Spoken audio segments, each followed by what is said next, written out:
Republican governors are having a really difficult time defending Pete Hegseth to be the defense secretary for Donald Trump. And one of the worst moments of a Republican senator trying to defend Hegseth came today when Florida Governor Rick Scott went on to CNN to try to trip up Jake Tapper, who, you know, he's been in the game for a few years, and he ends up making Rick Scott look like a fool, a hypocrite, and a bumbling idiot. These anonymous sources say these things without willing to go on your show or some show, and you know, have you asked them all the questions?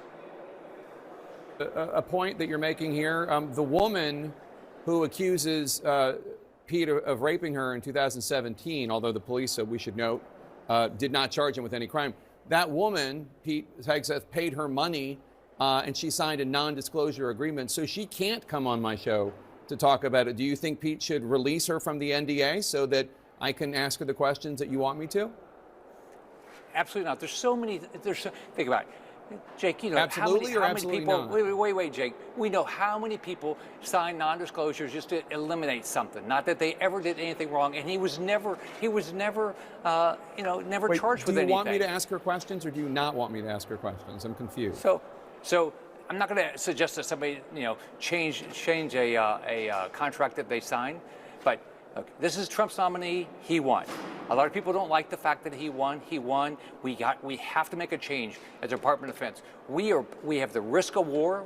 The world's on fire. We've got to change how our Department of Defense is run. Yeah, no, he's going to do it. I hear you, but you started this interview and saying you don't like all these anonymous accusations, and I should be able to interview these people. I'm saying, okay, shouldn't Pete Hegseth release this woman from her non-disclosure agreement so that I can do what you suggested at the top of the interview you wanted me to do? Absolutely not. I mean, some of these things are done for a variety of reasons. But look, how am I supposed to interview her and have her not be anonymous anymore if he won't release her from the non-disclosure agreement? Well, first off, there was an investigation. He wasn't charged. All right, that's exactly what happened. The police did the investigation, and he wasn't charged. He did pay her money to be quiet, though. So there was an investigation. He wasn't charged. So he's got, I mean, why don't people respect these people that defend our freedom? I'm proud of my father. He fought in the Second World War. He did all the combat jobs. He put his life on the line. Pete put his life on the line. Respect him. Well, I respect veterans and soldiers all the time, but that's not really the point. I mean, millions of Americans have served in the military. That doesn't mean that they should be in charge of the military. Well, here's a guy that put his life on the line, all right? He's fought for veterans since he got out. He's got the right background. He knows the problem of wokeness. He's going to fix the problems of the military. All right, Republican Senator Rick Scott, thanks so much. The double talk from Rick Scott here is maddening. How he thinks that he can put his face on TV and say those things and get away with it. It's mind-blowing. It's mind-blowing, the audacity of these Republicans, that they think that they've just got it all figured out. Oh, why can't she come on here and talk to you, Jake? Oh, no, she can't. No, she can't get out of that NDA. No, what are you kidding? Oh, God, if the people got out of the NDAs that I had them sign, I wouldn't be here. I mean, that's the Republican way of going about their business. It seems like, you know, since Donald Trump became president, we've heard a lot about NDAs and the president.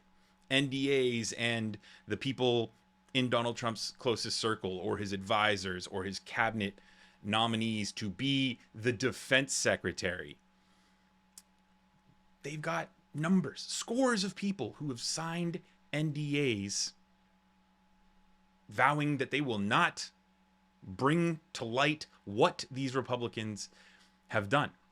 We're hearing a lot about that now since Donald Trump became president. Now, for Rick Scott here to turn into a bumbling mess and say, "Oh, he's a veteran. We just got to respect him. And we don't need to criticize. Oh, can't we just respect all the veterans?" Oh, please, man. Like, how shallow do you think this country is? How stupid do you think we are? I mean, pretty stupid. We did just elect Donald Trump, but the fact that they use the veterans and they use the military like this as a political ploy, and yet they still have so much support in the military. Again, that's also maddening and so frustrating to watch these Republicans do this. Now, let's turn to a funny moment on MSNBC earlier when Pete Hegseth and Tuberville, Senator Tommy Tuberville, got pretty much laid out by an MSNBC guest. Concerns about the allegations against him in the New Yorker article, sir? No, I've looked at all the personal stuff, and again, I've known him for a long time, and I would, there's not going to be anything to this at the end of the day. Paul? When Tommy Tuberville is your lead advocate, your nomination is in big trouble. I mean, he knows so little about the military, about national security. This is the same guy who held up dozens of generals on a personal political quest, and he's not very good at it either. I mean, he's not making a very compelling case, and he most of all has to convince moderate Republicans. The people you're talking about are backbenchers or loyalists or really radicals themselves. Tommy Tuberville most of all. So this is not your strongest hand to put forward if you've got a nomination that's surging. And I think what we've seen is this has started to crumble because he circumvented the process. You know, Trump's trying to throw a Hail Mary here. He knows it's a radical pick, and he's trying to push the Democrats. And what I keep telling folks is, look, it's not normal, it's not acceptable, and it's not inevitable. We can fight back. We can, you know, whether you're an independent, a Democrat, or a Republican, hold the line here, put patriotism first, put country over party and loyalty to Trump. And I think ultimately that will move a couple of moderate senators, because that's all you need. You just got to move 4 here, and Hegseth goes down, and then we'll have somebody else to deal with. So who knows what's going to happen with Hegseth? But one thing we do know is that the support is waning, and the Republican senators who are coming out trying to defend him are almost making it harder for him.